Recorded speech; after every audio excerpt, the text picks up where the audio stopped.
ਵਾਹਿਗੁਰੂ ਜੀ ਕਾ ਖਾਲਸਾ ਵਾਹਿਗੁਰੂ ਜੀ ਕੀ ਫਤਿਹ। ਮੈਂ ਤੁਹਾਡੀ ਹੋਸਟ ਨੀਲਮ ਕੌਰ ਤੇ ਮੈਂ TV84 ਦੇ ਸਾਰੇ ਦਰਸ਼ਕਾਂ ਤੇ ਸਰੋਤਿਆਂ ਦਾ ਹਾਰਦਿਕ ਸਵਾਗਤ ਕਰਦੀ ਹਾਂ ਪ੍ਰੋਗਰਾਮ ਸੱਚੋ ਸੱਚ ਵਿੱਚ, ਜਿਹੜੇ ਇਸ ਪ੍ਰੋਗਰਾਮ ਨਾਲ ਦੇਸ਼ਾਂ ਵਿਦੇਸ਼ਾਂ ਤੋਂ ਜੁੜ ਚੁੱਕੇ ਨੇ। ਖਾਲਸਾ ਅਫੇਅਰ ਸੈਂਟਰ ਦੇ ਸੰਚਾਲਕ ਡਾਕਟਰ ਅਮਰਜੀਤ ਸਿੰਘ ਜੀ ਸਟੂਡੀਓ ਵਿੱਚ ਮੇਰੇ ਨਾਲ ਸ਼ਾਮਲ ਨੇ। ਆਓ ਨਾ ਮਿਲ ਕੇ ਅੱਜ ਦੇ ਅਹਿਮ ਇਸ਼ੂਜ਼ ਉੱਪਰ ਗੱਲਬਾਤ ਕਰਦੇ ਹਾਂ। जी डॉक्टर साहब वाहिगुरू जी का खालसा वाहिगुरू जी की फतेह।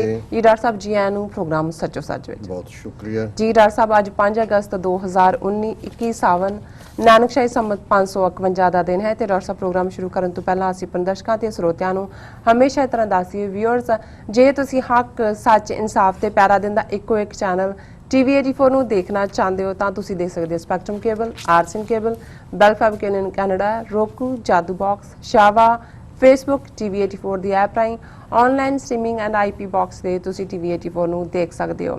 ਵਿਊਅਰਸ, ਜੇ ਤੁਸੀਂ TV84 ਨਾਲ ਜਾਂ ਪ੍ਰੋਗਰਾਮ ਸੱਚੋ ਸੱਚ ਨਾਲ Facebook ਰਾਹੀਂ ਜੁੜੇ ਹੋ ਤਾਂ ਇਸ ਨੂੰ ਵੱਧ ਤੋਂ ਵੱਧ ਲਾਈਕ ਕਰੋ ਤੇ ਸ਼ੇਅਰ ਕਰੋ ਅਤੇ ਨਾਲ ਹੀ YouTube ਤੇ ਸਬਸਕ੍ਰਾਈਬ ਵੀ ਕਰੋ।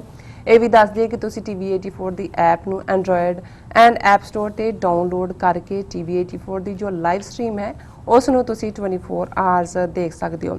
ਵਿਊਅਰਸ, ਜਿਸ ਤਰ੍ਹਾਂ ਕਿ ਅਸੀਂ ਇਸ ਵੀਕ ਦਾ ਜੋ ਪਹਿਲਾ ਪ੍ਰੋਗਰਾਮ ਸ਼ੁਰੂ ਕਰਨ ਜਾ ਰਹੇ ਹਾਂ ਤਾਂ ਆਈ ਹੋਪ ਤੁਹਾਡਾ ਵੀਕਐਂਡ ਵਧੀਆ ਗੁਜ਼ਰਿਆ ਹੋਏਗਾ। ਜਿਸ ਤਰ੍ਹਾਂ ਕਿ ਅੱਜ ਬਹੁਤ ਹੀ ਅਹਿਮ ਖਬਰ ਹੈ ਜਿਹੜੀ ਕਿ ਮੋਦੀ ਸਰਕਾਰ ਨੇ ਧਾਰਾ 370 ਨੂੰ ਖਤਮ ਕਰ ਦਿੱਤਾ ਗਿਆ ਹੈ। ਸੋ ਇਹ ਜੋ ਬਹੁਤ ਹੀ ਵੱਡੀ ਜਿਹੜੀ ਖਬਰ ਹੈ ਜਿਹੜੀ ਕਿ ਵਰਲਡ ਵਾਈਡ ਸਾਰੇ ਹੀ ਮੀਡੀਆ ਤੇ ਛਾਈ ਹੋਈ ਹੈ।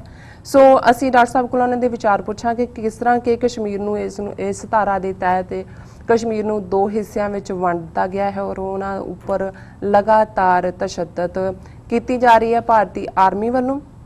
ਸੋ ਇਸ ਦੇ ਅਸੀਂ ਮਾੜੇ ਤੇ ਚੰਗੇ ਜੋ ਨਤੀਜੇ ਨੇ ਉਹ ਆਪਾਂ ਡਾਕਟਰ ਸਾਹਿਬ ਕੋਲ ਉਹਨਾਂ ਕੋਲ ਸੁਣਾਂਗੇ। ਸੋ ਅਸੀਂ ਆਪਣੇ ਦਰਸ਼ਕਾਂ ਨੂੰ ਇਹ ਅਪੀਲ ਕਰਦੇ ਹਾਂ ਕਿ ਤੁਸੀਂ ਇਹ ਪ੍ਰੋਗਰਾਮ ਦੇ ਸ਼ੁਰੂ ਤੋਂ ਲੈ ਕੇ ਸਾਡੇ ਪ੍ਰੋਗਰਾਮ ਨਾਲ ਐਂਡ ਤੱਕ ਜੁੜੇ ਰਹਿਣਾ, ਕਿਉਂਕਿ ਇਹੀ ਅੱਜ ਦਾ ਮੇਨ ਇਸ਼ੂ ਹੋਏਗਾ ਸਾਰੇ ਸੈਗਮੈਂਟ ਦੇ ਵਿੱਚ। ਸੋ ਅਸੀਂ ਆਪਣੇ ਕਸ਼ਮੀਰੀ ਵੀਰ ਭੈਣਾਂ ਨਾਲ, ਜੋ ਸਿੱਖ ਵੀਰ ਭੈਣ ਨੇ, ਆਪਾਂ ਉਹਨਾਂ ਨਾਲ ਖੜੇ ਹਾਂ।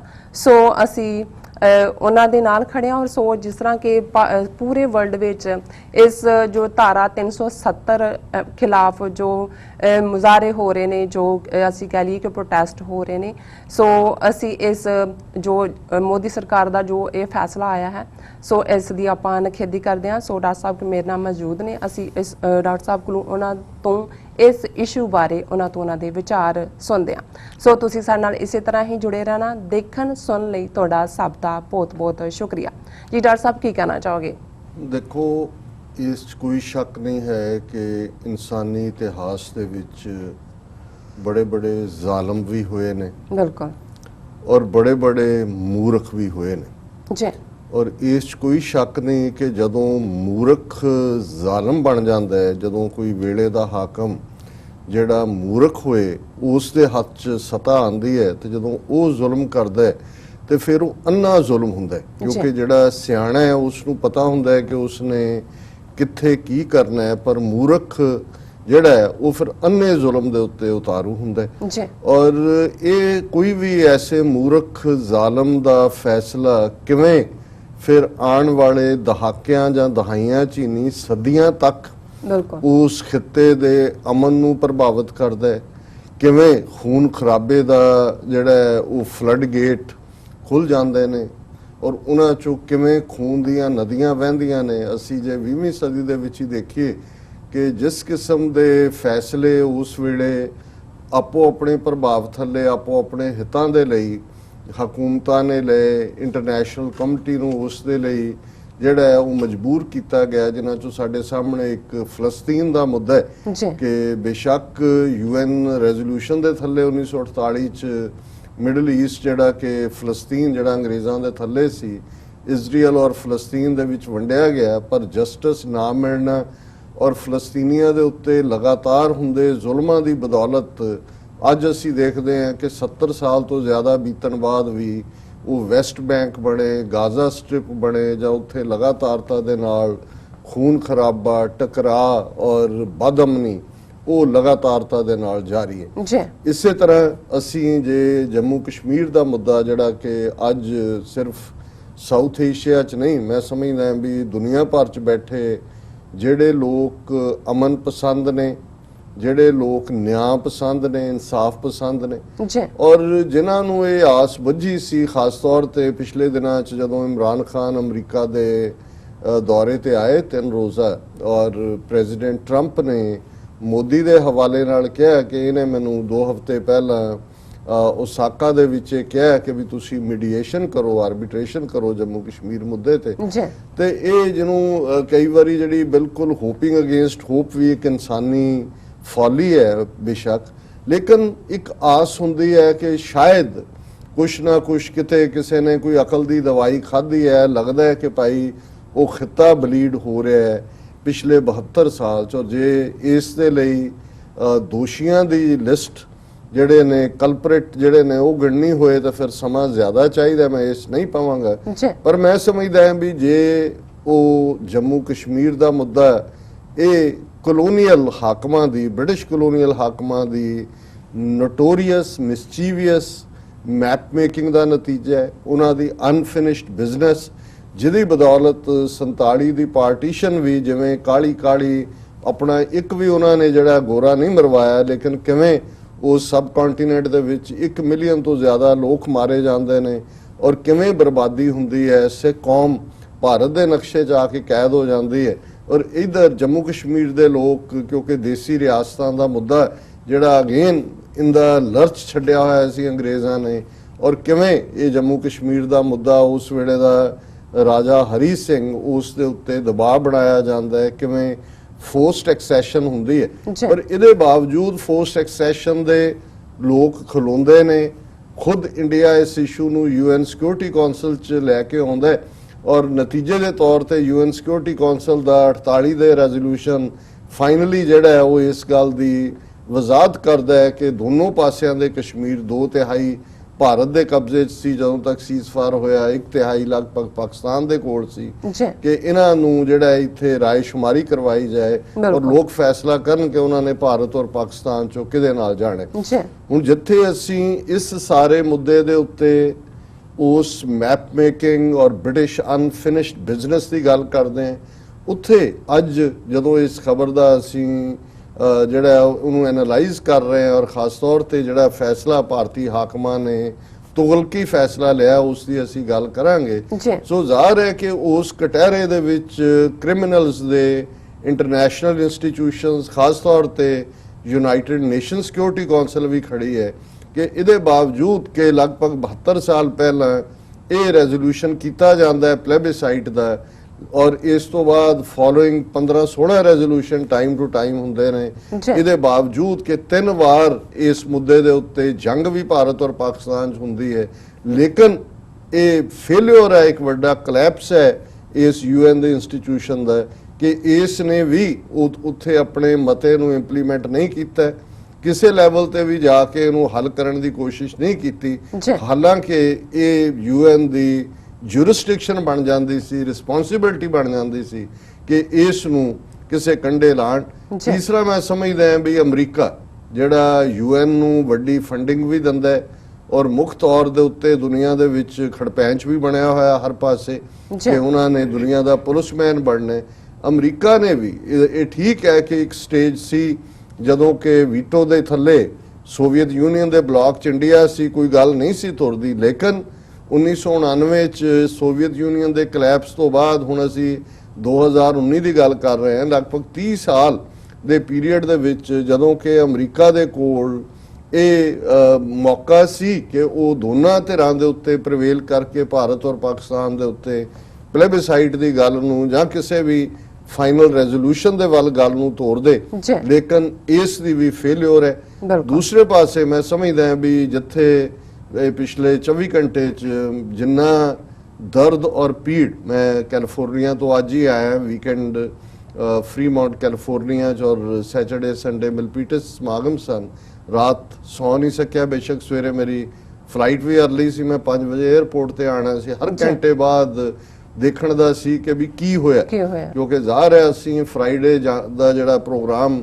ਇਸ ਮੁੱਦੇ ਤੇ ਕੀਤਾ ਸੀ ਕਿ ਕਸ਼ਮੀਰ ਦੇ ਵਿੱਚ ਇੱਕ ਵੱਡਾ ਬਲੱਡ ਬਾਥ ਹੋਣ ਜਾ ਰਿਹਾ ਹੈ ਔਰ ਕਿਵੇਂ 28,000 ਜਵਾਨ CRPF ਤੇ ਲਿਆ ਕੇ ਉਹਨਾਂ ਨੇ ਸੁੱਟੇ ਨੇ 7 ਲੱਖ ਫੌਜ ਦੇ ਨਾਲ, ਔਰ ਜੰਮੂ ਕਸ਼ਮੀਰ ਪੁਲਿਸ ਨੂੰ ਵੀ ਪਾਸੇ ਹਟਾ ਲਿਆ। ਔਰ ਅਸੀਂ ਕਿਉਂਕਿ ਪੰਜਾਬ 'ਚ ਦੇਖਿਆ ਹੋਇਆ ਕਿ ਪੰਜਾਬ ਮਾਡਲ ਜ਼ੁਲਮ ਦਾ ਕੀ ਸੀ, ਮੈਨੂੰ ਨਜ਼ਰ ਆ ਰਿਹਾ ਸੀ ਵੀ ਇਹ ਕੀ ਹੋਣ ਜਾ ਰਿਹਾ ਔਰ ਇਹ ਉਸ ਸੈਗਮੈਂਟ ਦੇ ਵਿੱਚ ਵੀ ਔਰ ਅਦਰਵਾਈਜ਼ ਵੀ ਜਿਹੜੀਆਂ ਰਿਊਮਰਸ ਅਰਾਊਂਡ ਸਨ ਕੀ ਹੋਏਗਾ, ਇਹ ਵੀ ਸੀ ਕਿ 6-7 ਲਾਸ਼ਾਂ ਪਾਕਿਸਤਾਨ ਵਾਲੀ ਸਾਈਡ ਤੇ ਇਹਨਾਂ ਨੇ ਸਿਵਿਲੀਅਨਸ ਦੀਆਂ ਮਾਰ ਕੇ ਤੇ ਉਹਨਾਂ ਨੂੰ ਕਿਹਾ ਜੀ ਇਹ ਪਾਕਿਸਤਾਨੀ ਫੌਜ ਦੇ ਨੇ ਤੇ ਕਨਵੇ ਕੀਤਾ ਕਿ ਜਾਓ ਜੀ ਲੈ ਜਾਓ ਚੁੱਕ ਕੇ ਇਹਨੂੰ ਜਿਹੜਾ ਹੈ ਉਹ ਜਾ ਕੇ ਤੁਸੀਂ ਕਰ ਲਓ, ਇਹਨਾਂ ਨੂੰ ਦਫਨ ਕਰ ਲਓ ਆਪਣੇ ਤਰੀਕੇ ਨਾਲ। ਸੋ ਇਹ ਇੱਕ ਪ੍ਰੋਵੋਕੇਸ਼ਨ ਦਾ ਐਕਟ ਵੀ ਸੀ ਪਾਕਿਸਤਾਨ ਵੱਲੋਂ। ਉਸ ਤੋਂ ਪਹਿਲਾਂ ਇੰਡੀਅਨ ਹਾਈ ਕਮਿਸ਼ਨ ਨੂੰ ਉੱਥੋਂ ਸੱਦ ਕੇ ਇਹ ਪ੍ਰੋਟੈਸਟ ਕੀਤਾ ਗਿਆ ਸੀ ਕਿ ਵੀ ਤੁਸੀਂ ਟਾਰਗੇਟ ਕਰ ਰਹੇ ਹੋ ਸਿਵਿਲੀਅਨਸ ਅਕ੍ਰੋਸ ਦਾ ਬਾਰਡਰ ਕਸ਼ਮੀਰ ਦੇ ਵਿੱਚ। ਲੇਕਿਨ ਇਹ ਸਡਨ ਬਿਲਟ ਅਪ ਇੱਕਦਮ CRPF ਦਾ ਜਾਣਾ ਔਰ ਇਹ ਸਾਰਾ ਜਿਹੜਾ ਸੀ ਇੱਕ ਪਾਸੇ ਤਾਂ ਜਦੋਂ ਪਾਰਲੀਮੈਂਟ ਦੀਆਂ ਚੋਣਾਂ ਹੋਈਆਂ ਨੇ ਉਸ ਤੋਂ ਪਹਿਲਾਂ ਜਿਵੇਂ ਜੰਮੂ ਕਸ਼ਮੀਰ ਅਸੈਂਬਲੀ ਕੁਝ ਅਰਸਾ ਪਹਿਲਾਂ ਹੀ ਜਿਹੜੀ ਹੈ ਉਹ ਡਿਸੋਲਵ ਕੀਤੀ ਗਈ ਔਰ ਫਿਰ ਪਹਿਲਾਂ ਕਿਹਾ ਗਿਆ ਜੀ ਚੋਣਾਂ ਨਾਲ ਹੋਣਗੀਆਂ, ਫਿਰ ਕਿਹਾ ਜੀ ਨਹੀਂ ਇਮੀਡੀਏਟ ਹੋਣਗੀਆਂ। ਸੋ ਜਿਹੜੇ ਉਸ ਖਿੱਤੇ ਦੇ ਐਕਸਪਰਟ ਨੇ ਉਹ ਦੇਖ ਰਹੇ ਸੀ ਕਿ ਕੋਈ ਨਾ ਕੋਈ ਮਿਸਚੀਫ ਅਪ देयर ਸਲੀਵਸ ਹੈ। ਇਹ ਵੀ ਕਿਹਾ ਜਾ ਰਿਹਾ ਸੀ ਵੀ ਕਿਉਂਕਿ ਬੀਜੇਪੀ ਨੇ ਆਪਣੀ ਇੱਕ ਫਰੰਟ NGO ਜੰਮੂ ਤੋਂ ਬੇਸ ਦੇ ਕੋਲੋਂ ਸੁਪਰੀਮ ਕੋਰਟ ਦੇ ਵਿੱਚ ਆਰਟੀਕਲ 35A ਜਿਹੜਾ ਭਾਰਤੀ ਕਨਸਟੀਟਿਊਸ਼ਨ ਦੇ ਵਿੱਚ ਉਸ ਵੇਲੇ ਦੇ ਰਾਸ਼ਟਰਪਤੀ ਡਾਕਟਰ ਰਜਿੰਦਰ ਪ੍ਰਸਾਦ ਦੇ ਆਰਡੀਨੈਂਸ ਦੇ ਨਾਲ ਹੋਇਆ ਸੀ, ਜਿਹਦੇ ਥੱਲੇ ਕੋਈ ਵੀ ਗੈਰ ਕਸ਼ਮੀਰੀ ਉੱਥੇ ਜ਼ਮੀਨ ਨਹੀਂ ਖਰੀਦ ਸਕਦਾ ਔਰ ਹੋਰ ਪ੍ਰਾਪਰਟੀ ਰਾਈਟਸ ਨਾਲ ਸੰਬੰਧਿਤ ਦੀਆਂ ਧਾਰਾਵਾਂ ਨੇ ਔਰ ਉਹਨੂੰ ਚੈਲੰਜ ਕੀਤਾ ਹੋਇਆ।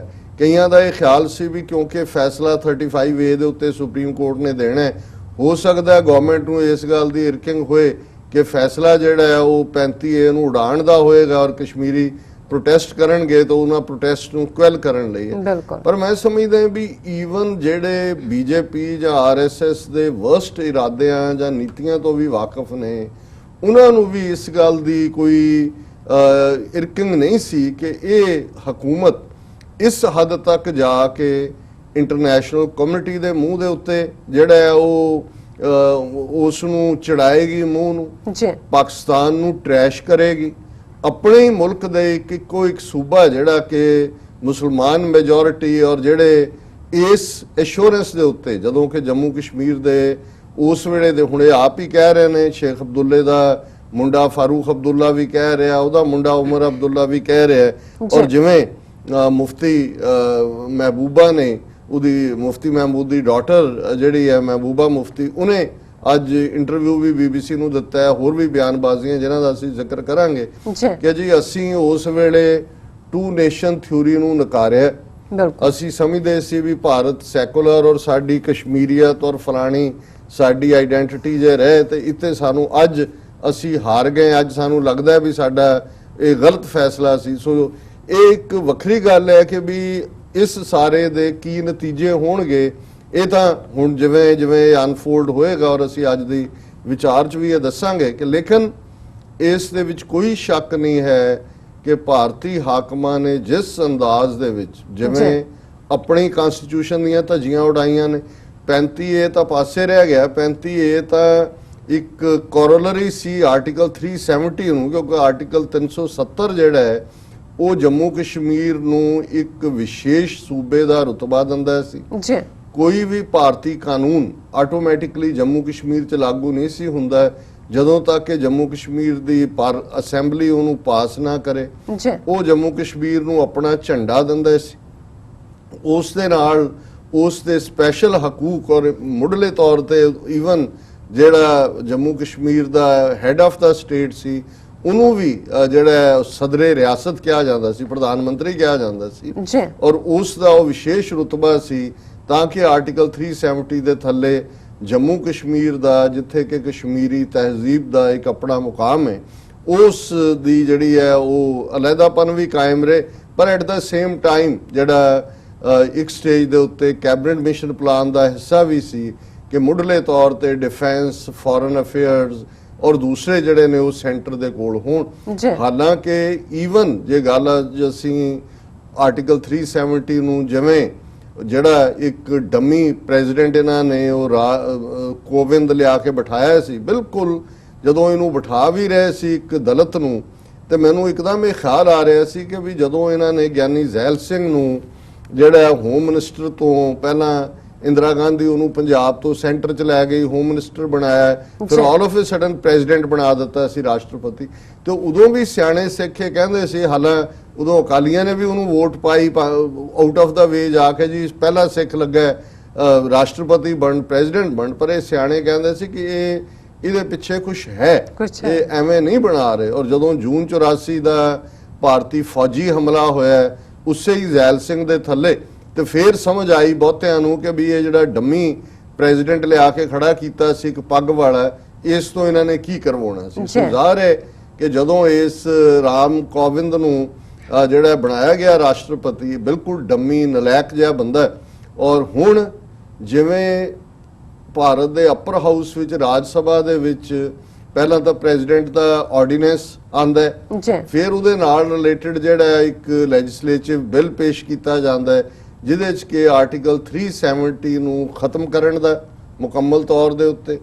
ਔਰ ਇਹੀ ਨਹੀਂ ਗੱਲ ਇੱਥੇ ਨਹੀਂ ਰੁਕੀ ਕਿ ਜੀ ਤੁਸੀਂ ਉਹਦਾ ਸਪੈਸ਼ਲ ਦਰਜਾ ਜਿਹੜਾ ਹੈ ਉਹ ਖਤਮ ਕਰ ਦਿੱਤਾ ਹੈ, ਜਾਂ ਉਸ ਦਾ ਹੁਣ ਆਪਣਾ ਝੰਡਾ ਨਹੀਂ ਰਹੇਗਾ, ਜਾਂ ਭਾਰਤੀ ਕਾਨੂੰਨ ਜਿਹੜਾ ਹੈ ਉਹ ਆਟੋਮੈਟਿਕਲੀ ਜੰਮੂ ਕਸ਼ਮੀਰ ਤੇ ਵੀ ਲਾਗੂ ਹੋਏਗਾ।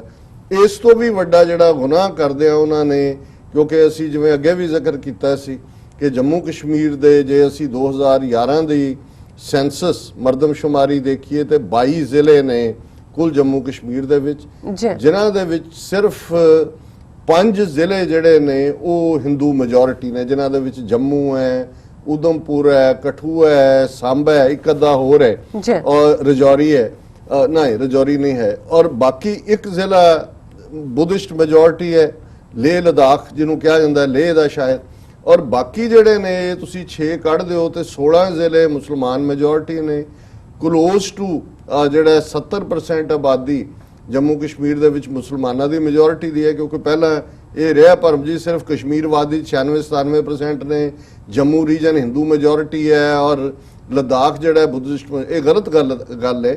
16 ਜ਼ਿਲ੍ਹੇ ਮੁਸਲਿਮ ਮੈਜੋਰਿਟੀ ਦੇ। ਹੁਣ ਇਹਨਾਂ ਨੂੰ ਇਹ ਸੀ ਕਿ ਵੀ ਇਸ ਦਾ ਸਪੈਸ਼ਲ ਰੁਤਬਾ ਤੋੜ ਵੀ ਦਈ ਹੈ 370, ਫਿਰ ਵੀ ਜੰਮੂ ਕਸ਼ਮੀਰ ਅਸੈਂਬਲੀ ਦੇ ਵਿੱਚ ਅਲਟੀਮੇਟਲੀ ਜਿਹੜਾ ਉਹ ਇੱਕ ਮੁਸਲਮਾਨ ਮੈਜੋਰਿਟੀ ਅਸੈਂਬਲੀ ਹੋਏਗੀ, ਔਰ ਉਹਦੇ ਚ ਉਹਨਾਂ ਨੇ ਅੱਗੋਂ ਬੇਈਮਾਨੀ ਕਰਦੇ ਆ, ਉਹਨਾਂ ਨੇ 2 ਖਿੱਤਿਆਂ ਦੇ ਵਿੱਚ ਉਹਦਾ ਸਟੇਟ ਦਾ ਰੁਤਬਾ ਹੀ ਖਤਮ ਕਰ ਦਿੱਤਾ ਹੈ, ਔਰ ਜੰਮੂ ਔਰ ਕਸ਼ਮੀਰ ਨੂੰ ਇੱਕ ਜ਼ੋਨ ਬਣਾ ਕੇ ਇੱਕ ਉਹਦਾ ਯੂਨੀਅਨ ਟੈਰੀਟਰੀ ਬਣਾ ਦਿੱਤਾ ਹੈ, ਜਿਸ ਯੂਨੀਅਨ ਟੈਰੀਟਰੀ ਦੇ ਹੱਕ ਉਹੀ ਹੋਣਗੇ ਜਿਵੇਂ ਦਿੱਲੀ ਔਰ ਪਾਂਡੇਚੇਰੀ ਵਾਂਗ, ਜਿਹਦੇ ਚ ਕਿ ਲਾਅ ਐਂਡ ਆਰਡਰ ਸਿੱਧਾ ਸੈਂਟਰ ਦੇ ਕੋਲ ਹੈ, ਜਾਂ ਚੰਡੀਗੜ੍ਹ ਜਿਵੇਂ ਬਣਾਇਆ ਹੋਇਆ, ਔਰ ਉਹਦੇ ਕੋਲ ਕੋਈ ਪਾਵਰਸ ਨਹੀਂ ਨੇ ਉਹਨਾਂ ਦਾ ਸਟੇਟ ਦਾ। ਔਰ ਦੂਸਰੇ ਪਾਸੇ ਲਦਾਖ ਨੂੰ ਸਿੱਧੇ ਤੌਰ ਤੇ ਯੂਨੀਅਨ ਟੈਰੀਟਰੀ ਚੰਡੀਗੜ੍ਹ ਵਾਂਗ, ਜਿਨ੍ਹਾਂ ਦਾ ਕੋਈ ਲੈਜਿਸਲੇਚਰ ਵੀ ਨਹੀਂ ਹੋਏਗਾ, ਕੋਈ ਅਸੈਂਬਲੀ ਵੀ ਨਹੀਂ ਹੋਏਗੀ। ਔਰ ਇਹ ਜੰਮੂ ਔਰ ਕਸ਼ਮੀਰ ਦੀ ਅਸੈਂਬਲੀ ਕਦੋਂ ਹੋਏਗੀ, ਕੀ ਹੋਏਗੀ, ਜ਼ਾਹਰ ਹੈ ਕਿ ਇਸ ਨੂੰ ਸੈਂਟਰ ਨੇ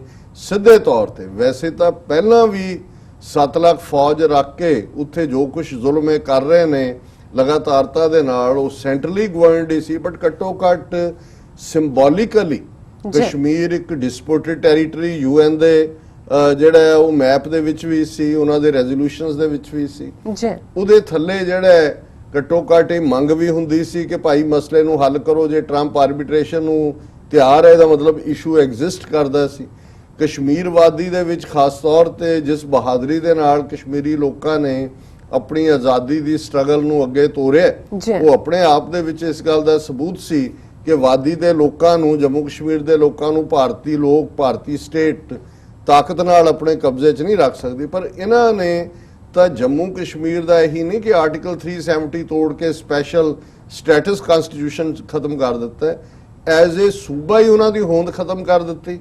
ਮੁਸਲਮਾਨ ਜਿਹੜੀ ਮੈਜੋਰਿਟੀ 70% ਦੇ ਨੇੜੇ ਨੇ ਉਹ ਸਾਰੇ ਇਰਰੈਲੇਵੈਂਟ ਬਣਾ ਦਿੱਤੇ, ਔਰ ਇਸ ਸਾਰੇ ਨੂੰ ਕਨਸਟੀਟਿਊਸ਼ਨਲੀ ਕੀਤਾ। ਹੁਣ ਜ਼ਾਹਰ ਹੈ ਬਹੁਤਿਆਂ ਨੂੰ ਅਜੇ ਵੀ ਸਮਝ ਤੋਂ ਉਹਨਾਂ ਦੀ ਇਹ ਗੋਚਰੇ ਨਹੀਂ ਹੈ ਕਿ ਵੀ ਔਰ ਕਿਵੇਂ ਉਹਨਾਂ ਨੇ ਇਹ ਗੇਮ ਪਲੇ ਕਰਦੇ ਆ, ਕਿੰਨੇ ਨਾਰਮ ਫਲਾਊਟ ਕੀਤੇ। ਜੇ ਆਰਟੀਕਲ 35A ਦਾ ਕੇਸ ਸੁਪਰੀਮ ਕੋਰਟ ਕੋਲ ਹੈ, ਜਿਹਨੂੰ ਸਬ ਜੂਡਿਸ ਕਿਹਾ ਜਾਂਦਾ ਹੈ, ਜੇ ਸਬ ਜੂਡਿਸ ਹੈ ਤੇ ਕੋਈ ਵੀ ਪਾਰਲੀਮੈਂਟ, ਜਦੋਂ ਕਿ ਜੇ ਇੱਕ ਪਾਸੇ ਬਾਲਾਦਸਤੀ ਹੈ ਅਦਾਲਤੀ ਸਿਸਟਮ ਦੀ ਜਿਹਨੇ ਕਾਨੂੰਨ ਨੂੰ ਇੰਟਰਪ੍ਰੀਟ ਕਰਨਾ ਹੈ, ਇਹ ਕਿਵੇਂ ਐਸਾ ਕਾਨੂੰਨ ਲਿਆ ਸਕਦੇ ਨੇ 370 ਨੂੰ ਐਬਰੋਗੇਟ ਕਰਨ ਦਾ ਆਰਟੀਕਲ ਨੂੰ, ਜਦੋਂ ਕਿ ਸੁਪਰੀਮ ਕੋਰਟ ਦਾ ਫੈਸਲਾ ਇਹਨਾਂ ਦਿਨਾਂ 'ਚ ਆਉਣ ਵਾਲਾ ਜੀ। ਫਿਰ ਅਸੀਂ ਦੇਖਦੇ ਹਾਂ ਕਿ ਕਿਸ ਘਟੀਆ ਹੱਦ ਤੱਕ ਜਾ ਕੇ ਇਹਨਾਂ ਨੇ ਪਾਰਟੀ 'ਚ, ਕਿਉਂਕਿ ਇਹਨਾਂ ਨੇ ਉਹ ਜਿਹੜਾ ਬਿੱਲ ਵੀ ਲਿਆਂਦਾ ਹੈ ਉਹ ਰਾਜ ਸਭਾ 'ਚ ਲਿਆਂਦਾ ਹੈ। ਰਾਜ ਸਭਾ 'ਚ ਬੀਜੇਪੀ ਦੀ ਮੈਜੋਰਿਟੀ ਨਹੀਂ ਹੈ, ਲੋਕ ਸਭਾ ਦੇ ਤਾਂ 350 ਪਲੱਸ ਸੀਟਾਂ ਉਹਨਾਂ ਕੋਲ ਨੇ, ਪਰ ਰਾਜ ਸਭਾ ਦੇ ਵਿੱਚ ਉਹਨਾਂ ਨੇ ਕੀ ਗੇਮਾਂ ਖੇਡੀਆਂ,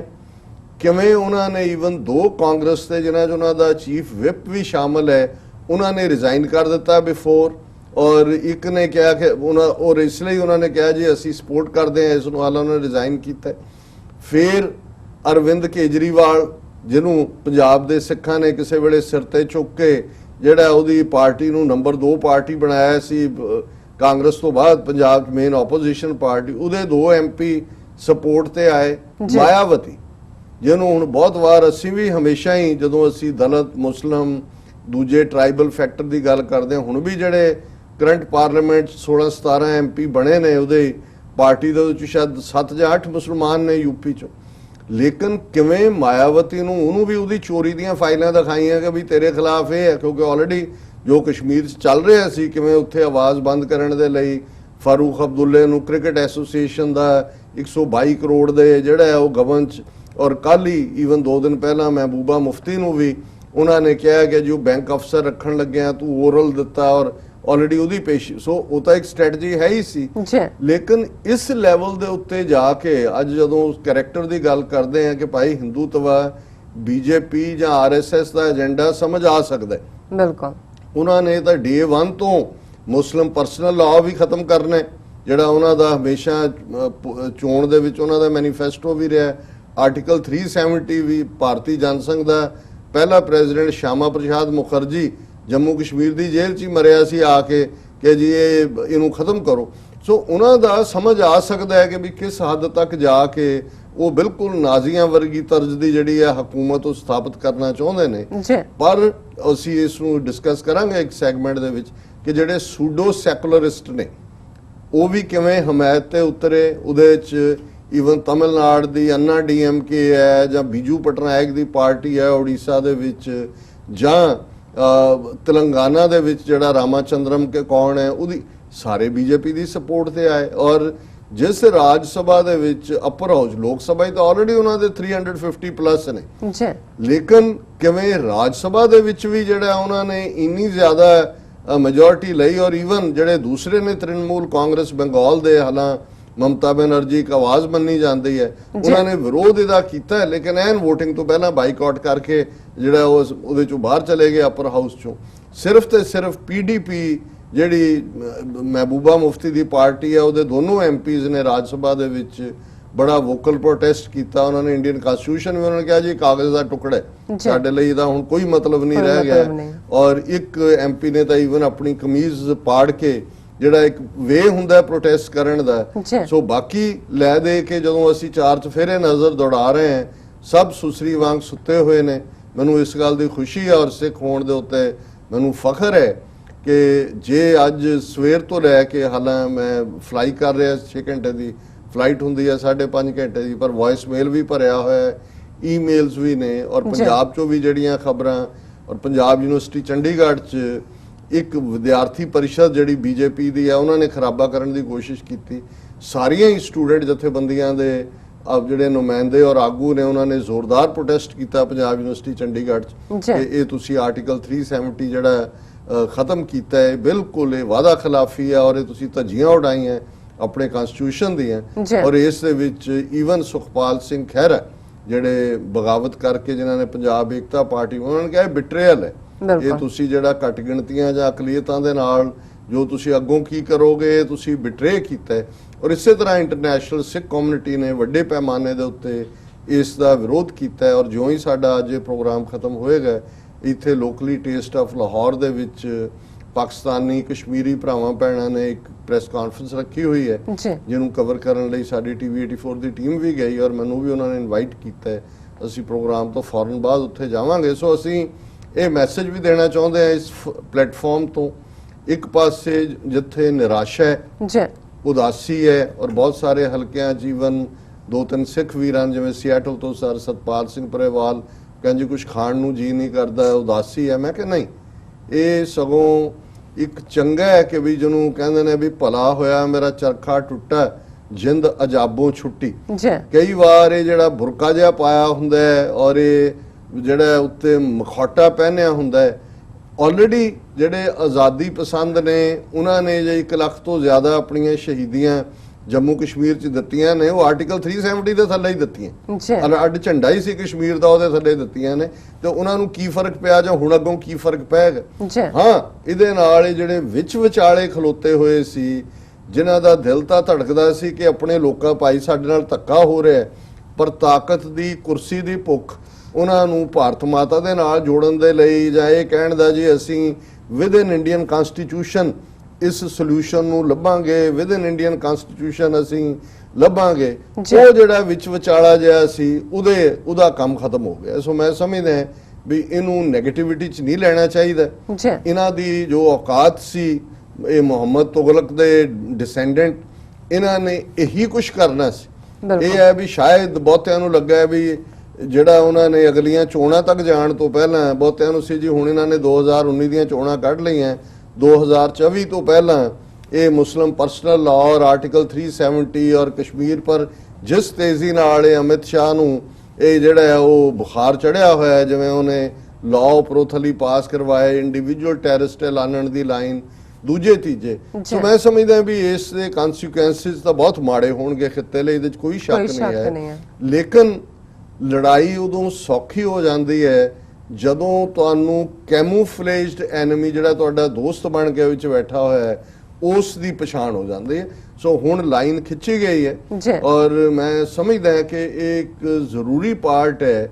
ਇਹ ਠੀਕ ਹੈ ਕਿ ਖੂਨ ਖਰਾਬਾ ਹੋਏਗਾ, ਕੱਲਾ ਜੰਮੂ ਕਸ਼ਮੀਰ 'ਚ ਨਹੀਂ ਹੋਏਗਾ। ਇਮੀਡੀਏਟਲੀ 2-4 ਪ੍ਰੋਟੈਸਟ ਹੋ ਜਾਣਗੇ। ਆਲਰੇਡੀ ਉਹਨਾਂ ਨੇ ਫੌਜ, CRPF ਔਰ ਦੂਜੇ ਤੀਜੇ ਐਜੂਕੇਸ਼ਨ ਇੰਸਟੀਟਿਊਸ਼ਨਸ ਬੰਦ ਨੇ, ਇੰਟਰਨੈਟ ਬੰਦ ਹੈ, ਫੋਨ ਸਰਵਿਸਿਜ਼ ਨਹੀਂ ਨੇ, ਕੁਝ ਹੋਰ ਨਹੀਂ ਹੈ। 2-4 ਦਿਨ ਬਾਅਦ 2-4 ਪ੍ਰੋਟੈਸਟ ਉੱਥੇ ਹੋ ਜਾਣਗੇ, 2-4 ਬਾਹਰ ਹੋਣਗੇ। ਬਹੁਤਿਆਂ ਨੂੰ ਲੱਗੇਗਾ ਜੀ ਔਰ ਇਹੀ ਅਮਿਤ ਸ਼ਾਹ ਗਿਆ, ਕੁਝ ਨਹੀਂ ਹੋਗਾ, ਕਿਉਂਕਿ ਉਹਨਾਂ ਨੂੰ ਵੀ ਪਤਾ ਹੈ ਇਨ ਦਾ ਐਂਡ ਆਫ ਦਾ ਡੇ ਜਿਹੜਾ ਜ਼ਾਲਮ ਹੁੰਦਾ ਉਹਨੂੰ ਪਤਾ ਹੁੰਦਾ ਹੈ ਕਿ ਭਾਈ ਅਸੀਂ ਤਾਂ ਆਲਰੇਡੀ ਉਹਨਾਂ ਨੇ ਪਿਛਲੇ 24 ਘੰਟੇ ਦੇ ਵਿੱਚ ਜਿਹੜਾ 200 ਤੋਂ ਜ਼ਿਆਦਾ ਨੌਜਵਾਨ ਮਾਰੇ ਨੇ। ਹਾਲਾਂ ਉੱਥੋਂ ਖਬਰਾਂ ਨਹੀਂ ਨਿਕਲ ਰਹੀਆਂ, ਬਟ ਇੱਕ ਕੋਰਸਪੋਂਡੈਂਟ ਜਿਨ੍ਹਾਂ ਦੇ ਕੋਲ ਸਿਕਿਉਰਿਟੀ ਰਿਲੇਟਡ ਖਬਰਾਂ ਵੀ ਹੁੰਦੀਆਂ, ਉਹਨਾਂ ਨੇ ਮੈਨੂੰ ਇਹ ਬਰੀਫ ਕੀਤਾ ਕਿ ਵੀ ਇਹ ਉੱਥੇ ਚੱਲ ਰਿਹਾ ਹੈ ਵਡਾਂਗਾ, ਮਾਰ ਮਰਾਈ ਹੈ। ਪਰ ਮੈਂ ਸਮਝਦਾ ਵੀ ਮੈਨੂੰ ਫਖਰ ਵੀ ਹੈ ਆਪਣੇ ਕਸ਼ਮੀਰੀ ਭੈਣ ਭਰਾਵਾਂ ਤੇ। ਉਹਨਾਂ ਨੇ ਜਿਵੇਂ ਬੀਤੇ ਸਾਰੇ ਸਮੇਂ ਦੇ ਵਿੱਚ ਬਹਾਦਰੀ ਦੇ ਨਾਲ ਉਹਨਾਂ ਨੇ ਇਸ ਲੜਾਈ ਨੂੰ ਲੜਿਆ, ਉਹ ਗਿਵ ਅਪ ਨਹੀਂ ਕਰਨ ਵਾਲੇ। ਔਰ ਜਿਸ ਫਿਜ਼ਾ ਦੇ ਵਿੱਚ ਜਿੱਥੇ ਛੋਟੇ ਬੱਚੇ ਬੱਚੀਆਂ ਤਾਲਿਬੇ ਇਲਮ ਸਕੂਲਾਂ 'ਚੋਂ ਆਉਣ ਵਾਲੇ ਆਜ਼ਾਦੀ ਤੁਸੀਂ ਜੇਲ੍ਹਾਂ 'ਚ ਰੱਖ ਸਕਦੇ ਹੋ, ਜ਼ੁਲਮ ਕਰ ਸਕਦੇ ਹੋ, ਲੇਕਿਨ ਅਲਟੀਮੇਟਲੀ ਇਸ ਇੰਪਲਸ ਨੂੰ ਦਬਾ ਨਹੀਂ ਸਕਦੇ।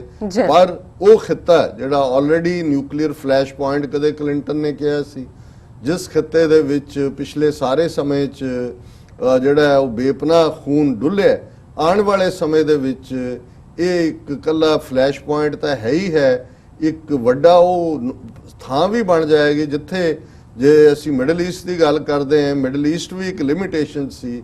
ਇਹ ਰੱਬ ਨਾ ਕਰੇ ਕਿ ਇਹ ਜਿਹੜੀ ਇਹਨਾਂ ਦੀ ਨੀਤੀ ਹੈ ਅਲਟੀਮੇਟਲੀ ਆਪਰੇਸ਼ਨ ਜਾਂ ਰਿਪਰੈਸ਼ਨ ਵਾਲੀ, ਇਹ ਈਵਨ ਵੱਡੀਆਂ ਤਾਕਤਾਂ ਦੇ ਟਕਰਾਅ ਦੀ ਥਾਂ ਵੀ ਬਣ ਜਾਏ।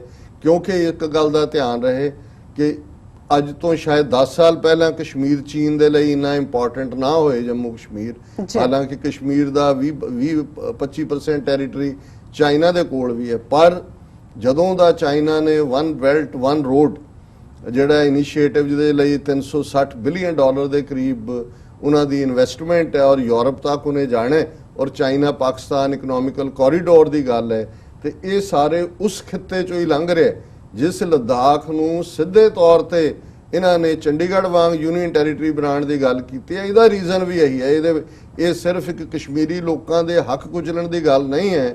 ਇਹ ਚਾਈਨਾ ਦੀ ਜਿਹੜੀ ਉਹ ਇਕਨੋਮਿਕਲ ਪ੍ਰੋਸਪੈਰਿਟੀ ਜਿਹਦੇ ਚੋਂ ਨਿਕਲਣੀ ਔਰ ਜਿਹਦੇ ਚ ਹੈਵੀ ਇਨਵੈਸਟਮੈਂਟ ਹੈ ਉਹਨਾਂ ਦੀ, ਉਹਨੂੰ ਬਲੌਕ ਕਰਨ ਦੀ ਲਾਈਨ ਵੀ ਇਸ ਦੇ ਨਾਲ ਜੁੜੀ ਹੋਈ ਹੈ। ਔਰ ਜ਼ਾਹਰ ਹੈ ਆਉਣ ਵਾਲੇ ਅਜੇ ਤੱਕ ਚਾਈਨਾ ਨੇ ਜਾਂ ਅਮਰੀਕਾ ਨੇ ਕੋਈ ਰਿਐਕਸ਼ਨ ਨਹੀਂ ਦਿੱਤਾ। ਪਾਕਿਸਤਾਨ ਦਾ ਰਿਐਕਸ਼ਨ ਬਹੁਤ ਕਮਜ਼ੋਰ ਹੈ ਔਰ ਮੈਂ ਇੱਕ ਸੈਗਮੈਂਟ ਇਹਦੇ ਤੇ ਰੱਖਿਆ ਹੈ ਕਿ ਵੀ ਇਸ ਤਰ੍ਹਾਂ ਤੁਸੀਂ ਦੁਸ਼ਮਣ ਦੇ ਨਾਲ ਡੀਲ ਨਹੀਂ ਕਰਦੇ ਕਿ ਔਰ OIC ਨੇ ਆਇਲ ਵਾਲੀਆਂ ਇਹਨਾਂ ਦੇ ਇੱਕ ਬਿਆਨ ਦੇ ਦਿੱਤਾ ਹੈ ਔਰ ਮੈਂ ਇਹ ਸਮਝਦਾ ਵੀ ਅਫਸੋਸ ਇਸ ਗੱਲ ਦਾ ਹੈ ਕਿ ਹਿੰਦੂ ਤਵੀਆਂ ਨੇ ਤਾਂ ਜੋ ਕਰਨਾ ਸੀ ਉਹਨਾਂ ਨੇ ਕਰ ਦਿੱਤਾ, ਇਸ ਤੋਂ ਬਾਅਦ ਤਾਂ ਹੁਣ ਕੁਝ ਨਹੀਂ ਹੈ। ਬਿਲਕੁਲ। ਲੇਕਿਨ ਕਿੱਥੇ ਹੈ ਇਸਲਾਮਿਕ ਬ੍ਰਦਰਹੁੱਡ ਦੀ ਗੱਲ, ਭਾਈਚਾਰੇ ਦੀ ਗੱਲ? ਅੱਜ ਜੇ ਸਾਊਦੀ ਅਰੇਬੀਆ ਔਰ ਈਰਾਨ ਔਰ ਦੂਸਰੇ ਜਿਹੜੇ ਤੇਲ ਦਿੰਦੇ ਨੇ ਭਾਰਤ ਨੂੰ ਕਹਿਣ ਕਿ ਜੀ ਇੱਥੋਂ ਤੁਸੀਂ ਕੱਢੋ, ਇਹ ਰੀਸਟੋਰ ਕਰੋ, ਤੁਹਾਡਾ ਤੇਲ ਅਸੀਂ ਬੰਦ ਕਰ ਰਹੇ ਹਾਂ, 24 ਘੰਟੇ ਦੇ ਵਿੱਚ ਇਹਨਾਂ ਦੀ ਇਕਨੋਮੀ ਜਿਹੜੀ ਉਹ ਫਰਸ਼ ਦੇ ਉੱਤੇ ਡਿੱਗੀ ਹੋਏ ਭੁੱਖੇ ਮਰਨ ਤੱਕ ਪਹੁੰਚਣ ਵਾਲੇ ਹੋਣ। ਸੋ ਜਦੋਂ ਦੁਸ਼ਮਣ ਨੂੰ ਵੀ ਪਤਾ ਹੁੰਦਾ ਹੈ ਕਿ ਭਾਈ ਇਹ ਲਿਪ ਸਰਵਿਸ ਵਾਲੇ ਕੰਮ ਜ਼ਿਆਦਾ ਨੇ, ਔਰ ਪਾਕਿਸਤਾਨ ਨੇ ਵੀ ਮੈਂ ਸਮਝਦਾ ਵੀ ਇਹ ਸਟੇਟਮੈਂਟ ਦੇ ਦੇਣੀ ਉਹਨਾਂ ਨੂੰ ਸੰਮਣ ਕਰਕੇ ਇਸ ਮੁੱਦੇ ਦੇ ਉੱਤੇ, ਤਾਂ ਜੇ ਉਹਨਾਂ ਨੂੰ ਪੈਕ ਕਰਕੇ ਵਾਪਸ ਵੀ ਭੇਜਣਾ ਪੈਂਦਾ ਹੈ ਕਿ ਵੀ ਬੰਦ ਤੁਹਾਡੇ ਨਾਲ ਡਿਪਲੋਮੈਟਿਕ ਰਿਲੇਸ਼ਨਸ, ਗੈਟ ਆਊਟ। ਔਰ ਜਦੋਂ ਤੱਕ ਤੁਸੀਂ ਇਸ ਕਿਸਮ ਦੀ ਕੋਈ ਬੋਲਡ ਲਾਈਨ ਨਹੀਂ ਲੈਂਦੇ, ਚੰਦ ਅਸੀਂ ਵੀ ਇੱਥੇ ਗੱਲਾਂ ਕਰ ਲਾਂਗੇ, 4 ਪ੍ਰੋਟੈਸਟ ਹੋ ਜਾਣਗੇ, ਇਸ ਲਈ ਅਮਿਤ ਸ਼ਾਹ ਕਹਿੰਦਾ ਕੁਝ ਨਹੀਂ ਹੋਗਾ, ਕਿਉਂਕਿ ਉਹਨਾਂ ਨੇ ਪਰਖਿਆ। ਹੁਣ ਦੇਖਣਾ ਇਹ ਹੈ, ਇਹ ਪਾਕਿਸਤਾਨ ਦੀ ਲੀਡਰਸ਼ਿਪ ਦਾ ਵੀ ਟੈਸਟ ਹੈ, ਇਸਲਾਮਿਕ ਵਰਲਡ ਦਾ ਵੀ ਟੈਸਟ ਹੈ, ਔਰ ਜ਼ਾਹਰ ਹੈ ਕਿ ਜਦੋਂ ਅਸੀਂ ਕਸ਼ਮੀਰੀਆਂ ਦੀ ਬਹਾਦਰੀ ਦੀ ਗੱਲ, ਉਹਨਾਂ ਦੇ ਉੱਤੇ ਕੋਈ ਜਿਹੜਾ ਹੈ ਉਹ ਸ਼ਿਕਵਾ ਵੀ ਨਹੀਂ ਹੈ, ਸ਼ੱਕ ਸ਼ੁਬਾ ਵੀ ਨਹੀਂ ਹੈ ਕਿ ਉਹ ਲੜਨਗੇ ਆਪਣੇ ਲਈ, ਭਾਵੇਂ ਉਹਨਾਂ ਨੂੰ ਸਦੀਆਂ ਲੜਨਾ ਪਏ। ਲੇਕਿਨ ਅੱਜ ਦੇਖਣ ਵਾਲੀ ਗੱਲ ਇਹ ਹੈ ਵੀ ਜਿਸ ਹੱਦ ਤੱਕ ਜਾ ਕੇ ਇਹ ਜ਼ੁਲਮ ਦੀ ਕਹਾਣੀ ਜਿਹੜੀ ਹੈ ਉਸ ਦੀ ਹੁਣ ਅੱਗੋਂ ਇੱਕ ਨਵਾਂ ਚੈਪਟਰ ਲਿਖਿਆ ਜਾਣਾ ਹੈ। ਔਰ ਮੈਂ ਬੇਸ਼ੱਕ ਪਹਿਲਾ ਸੈਗਮੈਂਟ ਲੰਬਾ ਹੋ ਗਿਆ, ਮਹਿਬੂਬਾ ਮੁਫਤੀ ਜਿਹਦਾ ਇੱਕ ਕੁਇਕ ਇੰਟਰਵਿਊ BBC ਨੇ ਕੀਤਾ, ਔਰ ਕਿਉਂਕਿ ਇਹ ਉਹ ਕਲਾਸ ਹੈ, ਮਹਿਬੂਬਾ ਮੁਫਤੀ ਹੋਏ, ਉਮਰ ਅਬਦੁੱਲਾ ਹੋਏ, ਜਿਹੜੇ ਸਰਕਾਰ ਪੱਖੀ ਕੁਰਸੀ ਦੇ ਭੁੱਖੇ BJP ਦੇ ਨਾਲ ਅਲਾਈਅੰਸ ਕੀਤਾ, ਉਹ ਕਿਵੇਂ ਸੋਚਦੇ ਨੇ। ਇਸ ਤੋਂ ਅਸੀਂ ਅੰਦਾਜ਼ਾ ਲਾ ਲਈਏ ਕਿ ਜ਼ੁਲਮ ਦੇ ਨਾਲ, ਠੀਕ ਹੈ ਜਿਹੜੇ ਤਾਂ ਪਹਿਲਾਂ ਹੀ ਆਜ਼ਾਦੀ ਦੇ ਰਸਤੇ ਤੇ ਨੇ ਉਹਨਾਂ ਤੋਂ ਪਹਿਲਾਂ ਹੀ ਪਤਾ ਸੀ ਕਿ ਇਸ ਸਾਰੇ ਚੋਂ ਸਾਡਾ ਕੁਝ ਨਹੀਂ ਨਿਕਲਣਾ, ਪਰ ਜਿਨ੍ਹਾਂ ਨੂੰ ਭੁਲੇਖਾ ਸੀ, ਔਰ ਇਸ ਦੇ ਉੱਤੇ ਹੁਣੇ ਮਹਿਬੂਬਾ ਮੁਫਤੀ ਕਹਿ ਰਹੀ ਹੈ, ਉਹਨੂੰ ਇਹ ਸਵਾਲ ਪੁੱਛਿਆ ਕਿ ਭਈ ਇਹ ਜਿਹੜੀ ਖਤਮ ਹੋਈ ਹੈ ਧਾਰਾ, ਇਸ ਤੇ ਤੁਸੀਂ ਕੀ ਕਹਿਣਾ ਚਾਹੁੰਦੇ ਹੋ? ਉਹਨੇ ਕਿਹਾ ਜੀ ਮੈਂ ਹੈਰਾਨ ਹੈ, ਮੈਂ ਸਮਝ ਨਹੀਂ ਪਾ ਰਹੀ ਕੀ ਕਹਾਂ, ਮੈਨੂੰ ਝਟਕਾ ਲੱਗਾ, ਮੈਨੂੰ ਲੱਗਦਾ ਅੱਜ ਭਾਰਤੀ ਜਮਹੂਰੀਅਤ ਦਾ ਸਭ ਤੋਂ ਕਾਲਾ ਦਿਨ ਹੈ। ਅਸੀਂ ਕਸ਼ਮੀਰ ਦੇ ਲੋਕ, ਸਾਡੇ ਨੇਤਾ ਜਿਨ੍ਹਾਂ ਨੇ 2 ਨੇਸ਼ਨ ਥਿਊਰੀ ਨੂੰ ਨਕਾਰਿਆ ਤੇ ਵੱਡੀਆਂ ਉਮੀਦਾਂ ਤੇ ਵਿਸ਼ਵਾਸ ਨਾਲ ਭਾਰਤ ਦੇ ਨਾਲ ਗਏ ਸੀ, ਉਹ ਪਾਕਿਸਤਾਨ ਦੀ ਥਾਂ ਭਾਰਤ ਨੂੰ ਚੁਣਨ ਦੇ ਵਿੱਚ ਗਲਤ ਸਨ। ਦੇਖੋ ਇਹ ਮਹਿਬੂਬਾ ਮੁਫਤੀ ਕਹਿ ਰਹੀ ਹੈ ਕਿ ਅਸੀਂ ਗਲਤ ਫੈਸਲਾ ਲਿਆ ਸੀ। ਸੰਸਦ ਭਾਰਤੀ ਲੋਕਤੰਤਰ ਦਾ ਮੰਦਰ ਹੈ, ਪਰ ਉਸਨੇ ਵੀ ਸਾਡੀਆਂ ਉਮੀਦਾਂ ਨੂੰ ਤੋੜਿਆ। ਅਜਿਹਾ ਲੱਗ ਰਿਹਾ ਕਿ ਉਹ ਕਸ਼ਮੀਰ ਦੀ ਜ਼ਮੀਨ ਤਾਂ ਚਾਹੁੰਦੇ ਹਨ, ਪਰ ਕਸ਼ਮੀਰੀ ਲੋਕਾਂ ਦੀ ਉਹਨਾਂ ਨੂੰ ਕੋਈ ਚਿੰਤਾ ਨਹੀਂ ਹੈ। ਉਹ ਲੋਕ ਜੋ ਇਨਸਾਫ ਲਈ ਯੂਨਾਈਟਿਡ ਨੇਸ਼ਨ ਜਾਂਦੇ ਸਨ, ਸਹੀ ਸਾਬਤ ਹੋਏ। ਸਾਡੇ ਵਰਗੇ ਲੋਕ ਜਿਨ੍ਹਾਂ ਨੇ ਭਾਰਤ ਦੇ ਆਇਨ 'ਚ ਵਿਸ਼ਵਾਸ ਦਿਖਾਇਆ ਸੀ, ਅੱਜ ਗਲਤ ਸਾਬਤ ਹੋਏ। ਸਾਨੂੰ ਉਸੇ ਦੇਸ਼ ਨੇ ਨਿਰਾਸ਼ ਕੀਤਾ ਜਿਸ ਨਾਲ ਅਸੀਂ ਜੁੜੇ ਸੀ। ਇਹ ਹੈ ਜਿਹੜੀ ਹਕੀਕਤ ਰਿਵੀਲ ਹੋ ਰਹੀ ਹੈ। ਫਿਰ ਉਹ ਕਹਿੰਦੇ ਮੈਂ ਬਹੁਤ ਜ਼ਿਆਦਾ ਹੈਰਾਨ ਹੈ ਅਤੇ ਨਹੀਂ ਜਾਣਦੀ ਕੀ ਕਹਾਂ, ਕਿਵੇਂ ਕਹਾਂ। ਇਸ ਇੱਕ ਪਾਸੜ ਫੈਸਲੇ ਦੇ ਇਸ ਪੂਰੇ ਸਬ ਕੰਟੀਨੈਂਟ ਲਈ ਬਹੁਤ ਵਿਆਪਕ ਨਤੀਜੇ ਹੋਣਗੇ। ਇਹਨਾਂ ਨੇ ਜਿੰਨ ਬੋਤਲ ਚੋਂ ਕੱਢ ਦਿੱਤਾ ਔਰ ਇਹ ਬੋਤਲ 'ਚ ਵਾਪਸ ਪਾਉਣਾ ਔਖਾ ਹੋਏਗਾ। ਹੁਣ ਇਹ ਇੱਕ ਜਿਹੜਾ ਫਿਰ ਉਹਨੂੰ ਪੁੱਛਿਆ ਜਾਂਦਾ ਕਿ ਇਹਦਾ ਪਿੱਛੇ ਮਕਸਦ ਕੀ ਹੈ, ਜਿਹੜਾ ਆਰਟੀਕਲ 370 ਖਤਮ ਕੀਤਾ। ਉਹਨੇ ਕਿਹਾ ਜੀ ਇਹ 'ਚ ਕੋਈ ਸ਼ੱਕ ਨਹੀਂ ਕਿ ਵੱਡੀ ਸਾਜ਼ਿਸ਼ ਦਾ ਹਿੱਸਾ ਹੈ। ਉਹ ਕਸ਼ਮੀਰ 'ਚ ਜਨਸੰਖਿਆ ਨਾਲ ਜੁੜਿਆ ਬਦਲਾਅ ਕਰਨਾ ਚਾਹੁੰਦੇ ਹਨ। ਜੰਮੂ ਕਸ਼ਮੀਰ 'ਚ ਮੁਸਲਮਾਨਾਂ ਦੀ ਬਹੁ ਗਿਣਤੀ ਨੂੰ ਖਤਮ ਕਰਨਾ ਚਾਹੁੰਦੇ ਹਨ। ਕਸ਼ਮੀਰੀਆਂ ਨੇ ਧਰਮ ਦੇ ਆਧਾਰ ਤੇ ਵੰਡ ਨੂੰ ਨਕਾਰਿਆ ਸੀ, ਪਰ ਅੱਜ ਕਸ਼ਮੀਰ ਨੂੰ ਧਰਮ ਦੇ ਆਧਾਰ ਤੇ ਇਹਨਾਂ ਨੇ ਵੰਡ ਦਿੱਤਾ। ਔਰ ਫਿਰ ਜਦੋਂ ਉਹਨਾਂ ਨੂੰ ਇਹ ਪੁੱਛਿਆ ਕਿ ਭਾਈ ਹੁਣ ਤੁਸੀਂ ਕੀ ਭਵਿੱਖ ਦੇਖਦੇ ਹੋ ਕਸ਼ਮੀਰ ਦਾ, ਔਰ ਉਹਦੇ 'ਚੋਂ ਕਹਿੰਦੀ ਹੈ ਇਹ ਕਸ਼ਮੀਰੀਅਤ ਤੇ ਕਸ਼ਮੀਰ ਦੇ ਹਰ ਮੁੱਦੇ ਤੇ ਹਮਲਾ ਹੈ। ਕਸ਼ਮੀਰੀ ਕੀ ਕਰਨਗੇ? ਕਸ਼ਮੀਰ ਨੂੰ ਇੱਕ ਖੁੱਲੀ ਜੇਲ੍ਹ ਬਣਾ ਦਿੱਤਾ। ਇਹ ਮਹਿਬੂਬਾ ਮੁਫਤੀ ਕਹਿ ਰਹੀ ਹੈ, ਜਿਹੜੀ ਚੀਫ ਮਿਨਿਸਟਰ ਰਹੀ ਹੈ ਹੁਣ ਤੱਕ BJP ਦੇ ਨਾਲ ਸਰਕਾਰ।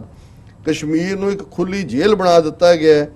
ਪਹਿਲਾਂ ਤੋਂ ਹੀ ਜੋ ਫੌਜੀ ਦਸਤੇ ਸਨ ਉਹਨਾਂ ਤੋਂ ਇਲਾਵਾ ਵੱਡੀ ਗਿਣਤੀ 'ਚ ਫੌਜੀ ਭੇਜੇ ਗਏ ਨੇ, ਔਰ ਸਾਡੇ ਤੋਂ ਈਵਨ ਵਿਰੋਧ ਕਰਨ ਦਾ ਹੱਕ ਵੀ ਖੋਹ ਲਿਆ ਗਿਆ ਹੈ। ਜੋ ਕਸ਼ਮੀਰ ਨੂੰ ਵਿਸ਼ੇਸ਼ ਹੱਕ ਮਿਲਿਆ ਸੀ ਉਹ ਕੋਈ ਅਜਿਹੀ ਜਿਹੀ ਚੀਜ਼ ਨਹੀਂ ਸੀ ਜੋ ਸਾਨੂੰ ਤੋਹਫੇ 'ਚ ਦਿੱਤੀ ਗਈ ਸੀ, ਸਗੋਂ ਇੱਕ ਆਇਨੀ ਗਰੰਟੀ ਸੀ ਜੋ ਕਸ਼ਮੀਰੀਆਂ ਨੂੰ ਭਾਰਤ ਦੀ ਪਾਰਲੀਮੈਂਟ ਨੇ ਦਿੱਤੀ ਸੀ। ਕਸ਼ਮੀਰੀਆਂ ਨੂੰ ਹੁਣ ਦੂਰ ਕਰ ਦਿੱਤਾ ਗਿਆ।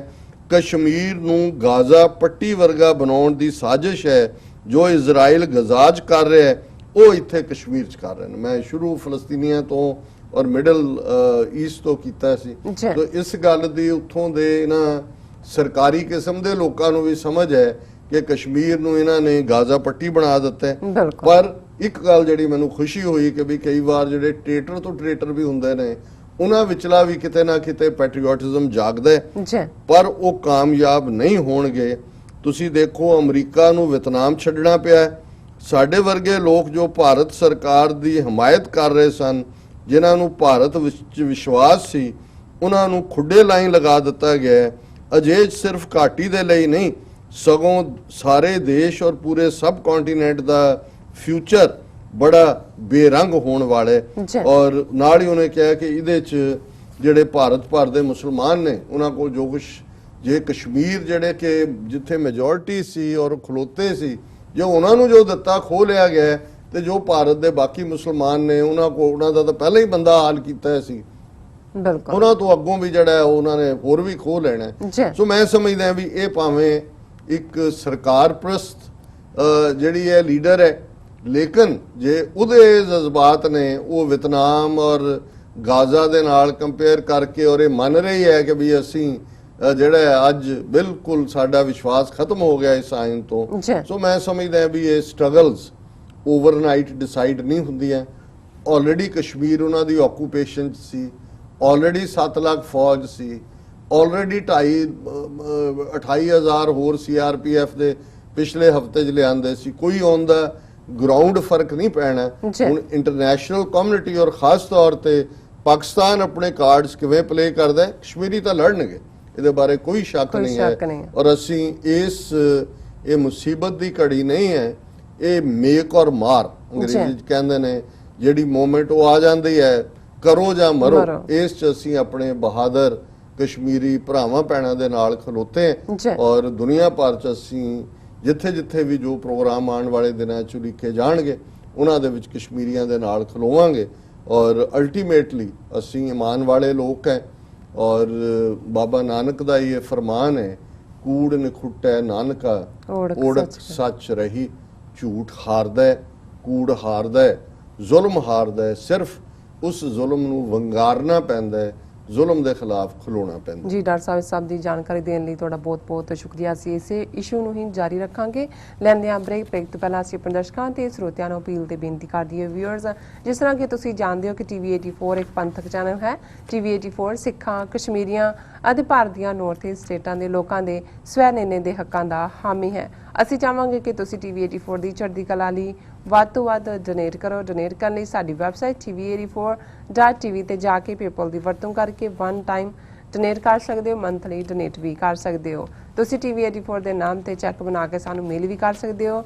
ਸਾਡੇ ਇਸ ਪਤੇ ਤੇ 36-01 37th Avenue Long Island city, New York 11101 USA, ਜਾਂ ਫਿਰ ਤੁਸੀਂ ਸਾਨੂੰ ਫੋਨ ਰਾਹੀਂ ਵੀ ਸੰਪਰਕ ਕਰ ਸਕਦੇ ਹੋ ਸਾਡੇ ਫੋਨ ਨੰਬਰ ਤੇ 5164060694। Thank you so much viewers. ਵਿਚਾਰਾਂ ਦਾ ਸਿਲਸਿਲਾ ਇਸ ਤਰ੍ਹਾਂ ਚੱਲਦਾ ਰਹੇਗਾ। ਮਿਲਦੇ ਹਾਂ ਛੋਟੇ ਜਿਹੇ ਬ੍ਰੇਕ ਤੋਂ ਬਾਅਦ।